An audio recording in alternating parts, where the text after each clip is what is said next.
and welcome to this videocast and podcast for subscribers to davidicke.com.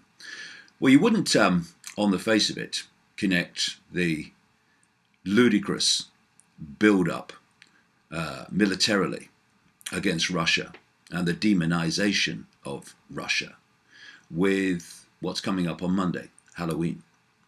But you can, because we live in a reality that is basically two worlds.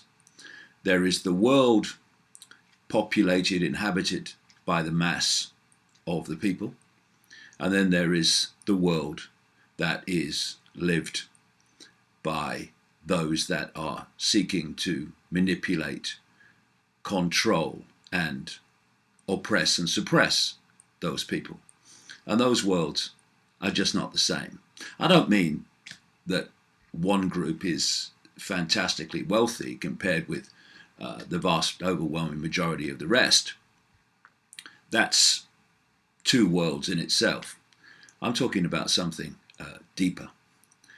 See, we are looking at a long planned, as I've been saying for so long, conflict between the West and Russia, with China brought in as well. It's been long planned, and the pieces are being moved into place more and more, obviously. Now, imagine the mentality that it takes to coldly plan and manipulate a conflict that will cause fantastic, monumental death and destruction if it reached the level that they want. What would you need to do that? You would need a complete inability to feel compassion and to feel empathy with those you are going to kill, maim, and make suffer. And yet, we have at least two precedents for it in World War I and World War II that were both, as my books and others have explained in detail, were both long planned and didn't break out by accident or random chance. And when you look at what is happening in the world now in relation to this massive NATO build-up against Russia and this demonization of Russia, and when you see in an excellent speech this week how there seems to be just one mature world leader around, and that's Vladimir Putin, who was pointing out the ludicrous nature of what's happening, because they have absolutely no desire to invade anyone. And there is no evidence that that is the case. All we have is rhetoric and well, outright lies and propaganda from the leadership of the West. So here we have this obvious attempt to trigger a war with all the human and environmental consequences. What kind of mentality could possibly envisage that, let alone plan it and want it and seek to make it happen? Well, that brings us to Halloween. This is like Christmas, a great example of these two worlds that I'm talking about. To most people, not least in the United States, but wider afield now, Halloween is a bit of fun. It's when kids go around the doors, trick and treating, and they dress up as ghosts and monsters, and you have this apple bobbing and all this other stuff that goes on. And in the United States, it's become the second most profitable festival in the year, second only to Christmas in the amount of money that's generated. But Christmas and Halloween have a much deeper significance, and certainly so to this hidden hand, this other world of interbreeding bloodlines and their gophers that are manipulating world events and have been doing so for literally thousands of years. Christmas, for instance, is really Saturnalia. Saturnalia was a festival in ancient Rome during the Roman Empire, in the run-up to what we now call Christmas. They gave each other presents at this time. They decorated trees. They hung holly, a sacred plant tree to Saturn. And Saturn was the great god of Rome, hence Saturnalia. This was a festival to the god Saturn. And like so many other pagan festivals, Christianity, when it came along, which of course came out of Rome, they decided that they could get new recruits easier. Well, this is one reason for it. There are others. If they just took over the pagan festivals and called them a different name. So eventually Saturnalia became our Christmas and the alleged birth date of Jesus Christ, who is just another symbolic figure in a story that's been told over and over again throughout the ages and endless different cultures, each time just put into another historical setting with another name for the hero. But to this other world of these bloodlines and the world of Satanists, which these bloodlines are in their inner circle, Christmas is still Saturnalia. It's still a time of human sacrifice. And so Christmas is a time when the Satanists and these bloodlines do their rituals, including human sacrifice. And then, not least the sacrifice of children, by the way. And then we come to Halloween. This is the ancient Celtic and Druid festival. Druids, of course, the priestly class of the Celts. And they had a festival on November the 1st called Samhain. And the night before was basically the Night of the Dead.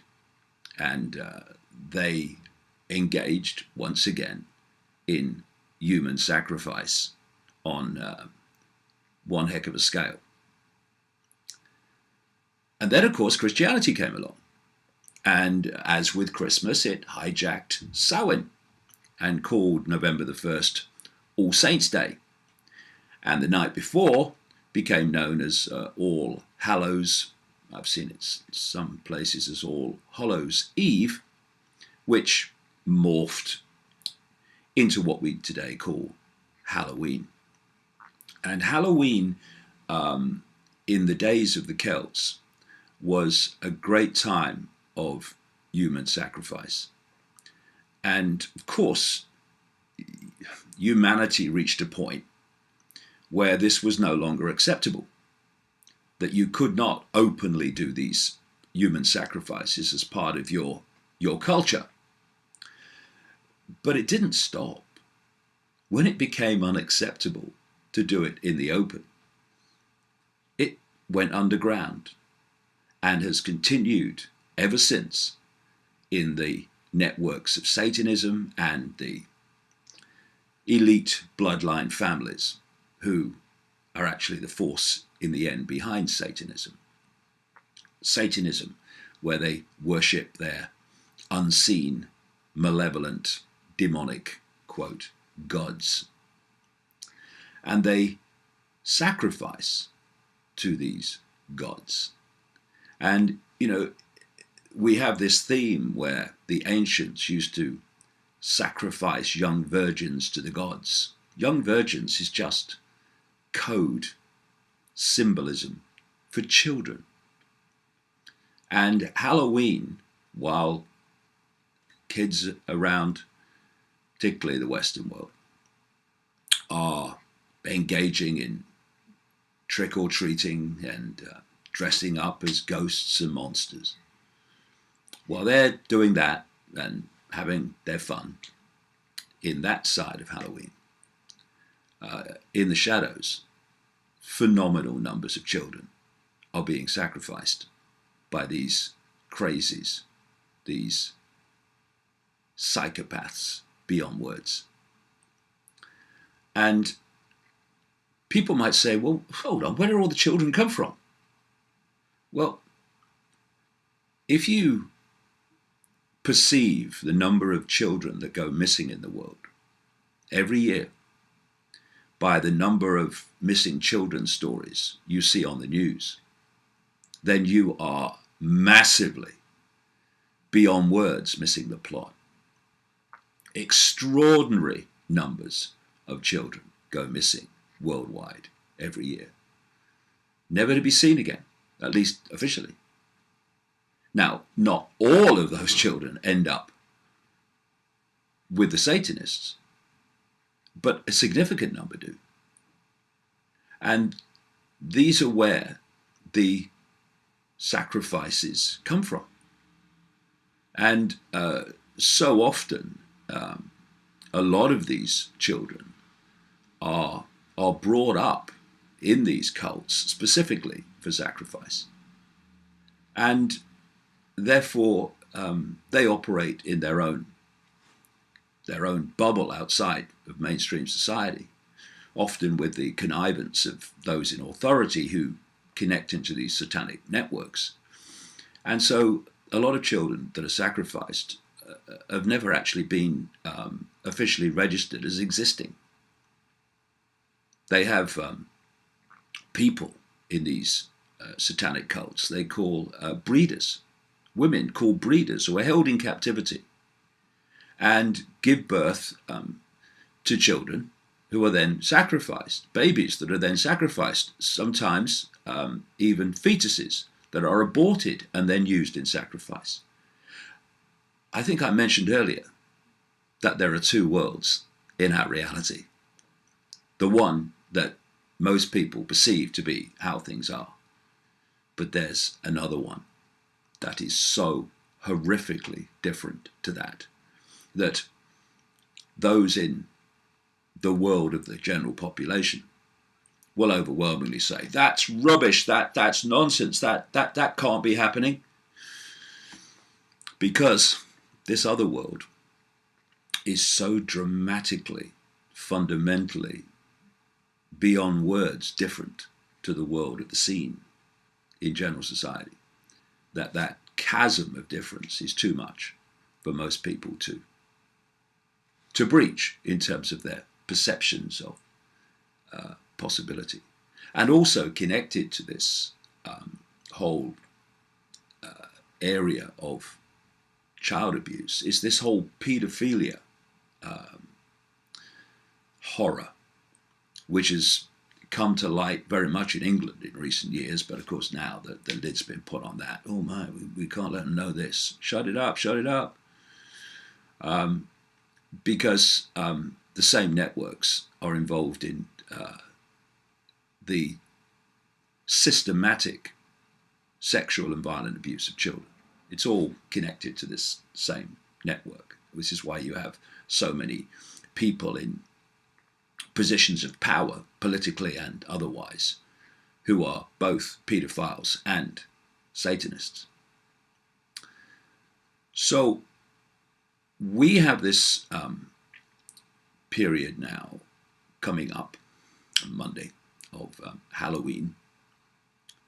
And to the Celts and the Druids, this was a time when the veil between this world and other worlds, the world of the dead, if you like, thinned, and the dead could re-enter this world, and people from this world could enter the world of the dead.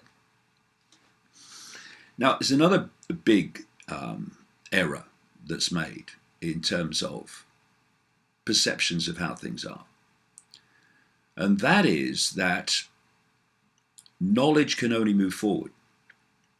That wherever we are at any point in what we call human evolution, it must be at the cutting edge of human knowledge. Not necessarily so. Okay, let's look at ancient Egypt. Now let's look at Egypt today. The very comparison between the two reveals that societies can go back in terms of where they are, as well as forward. And what is the key to that? It's knowledge. It's the circulation of knowledge, the circulation of understanding. Now, if you can systematically withdraw, suppress, which is what they've done massively through religion, not least Christianity, if you can withdraw and suppress knowledge so it goes out of general circulation, then that society is less knowledgeable, less evolved, if you like, in terms of awareness of reality than it was before. And there was knowledge circulating about the nature of reality in these ancient societies, like the Celts and so many others all over the world, that has been withdrawn from human society. It's just starting to come back now. And funnily enough, it's coming back into the form of things like quantum physics in our way of expressing it. But they knew, without using words like frequency and such like, these ancient societies, certainly the key people within them that held this knowledge, they knew that this reality was only one of endless realities that shared the same space as this one. Like radio and television stations in the analog system share the same space without interfering with each other unless they're really close on the dial. And therefore they knew that interpenetrating this world were other realms, what we would now call bands of frequency, that had very different realities. And they perceived them as the world of the dead, which is kind of true in the sense that when our consciousness leaves the body, it goes to other frequencies of reality.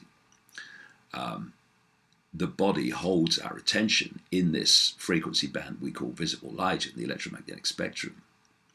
But when our consciousness leaves the body, then it doesn't have that focus and it expands into other realities. So although there is no death, apart from the body ceases to function, you can understand why these ancient societies, like the Celts, perceived these other realms as the realms of the dead. And when planets and other heavenly bodies are moving around, they are impacting upon the energetic field, the energetic sea that we're constantly interacting with, the electromagnetic field. And therefore they affect it. And it's therefore understandable, again, from a modern perspective, how certain times, i.e. states of the energetic field, would see it thin out in terms of its frequency difference between this reality and other realities than it would be normally in other parts of the year. And these Satanists and elite satanic bloodlines understand this too. They just don't want us to understand it. And therefore, they can interact with their, quote, gods in other realms of the unseen more powerfully, more easily, at certain points than they can at others. And this is where these major satanic festivals come from. And Christianity has picked up almost all of it. In fact, many churches are actually built on former pagan sites where they understood that the world is interpenetrated by energetic lines of force, actually information, which people call ley lines and meridian lines, etc. And where many of these lines cross, fantastic energetic vortexes are created, which also thin out the frequency difference between this world and other worlds. And if you put something on that spot and you do your rituals on that spot, then you can interact with these other worlds more easily. And the early Christians were people that understood this. Well, the people driving it did, and churches were put on these pagan sites, and this is why so many satanic rituals go on in some of these churches, because they're on these points. So this is what Halloween is really all about in the shadows, to those that understand what it really is and how reality really works. Now let's come back, therefore, to the build-up militarily against Russia, with the plan to instigate a third world war of mass death and destruction. And let's come back to the mentality necessary to contemplate that, let alone plan it. What kind of mentality do you need to sacrifice little kids on satanic altars, and to do it on a mass scale? How totally and utterly deleted of empathy you would have to be to do that. How totally deleted of empathy and compassion you'd have to be to violently and sexually abuse a child. That is the mentality that's running our world. That is the mentality that has no problem with mass bombing Libya to save the civilians from violence, with instigating what happened in Libya, with instigating what happened in Syria, and invading Iraq on a lie, with instigating what has unfolded in Afghanistan. These are the people with a mentality absolutely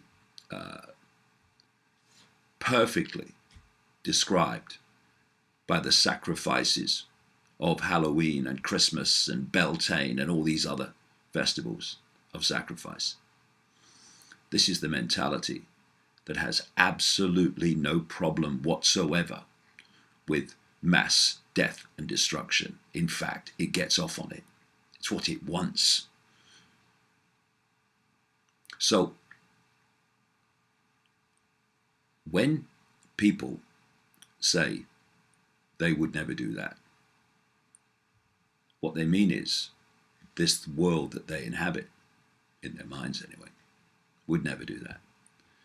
This other world wants to do that, is doing that, has been doing it for thousands of years, and is continuing to do it today. And only by understanding this other world and the extreme psychopathic, empathy deleted, compassion deleted mentality that operates there, can we really understand the events of this other world that the rest of us inhabit? Halloween, Christmas, in their true sense to this network of Satanists and elite bloodlines, are times of extraordinary suffering for their victims. And there's a mass version of that, and we call it war. War is just, to these people, a massive satanic time of mass bloodletting and mass death. And this mentality, this satanic cult that runs the world, is a death cult. And you can understand so many things in the world of the scene when you understand this other world that drives the world of the scene. This is a story from this week, Wiped Out, and it's all our fault. Excuse me. Humans have wiped out so many animals that the planet is on the verge of the first mass extinction. Since the age of the dinosaurs, conservationists have warned. By the end of the decade, 7 out of every 10 of the world's mammals, fish, amphibians, reptiles, and birds will have been wiped out, according to the biggest ever report into extinction. Why would there not be mass death in a world run by a death cult? Not just death of wildlife, but death of the environment, death of the forests and the rainforests, and of course, death on a vast scale of human beings, which has been happening decade after decade all over the world, most notably in the 2 world wars so far. Now they want a third, and that is the mentality behind what is going on today. And we need to get streetwise to that, because if people go on naively saying, oh, that can't be true, they'd never do that, they will do that.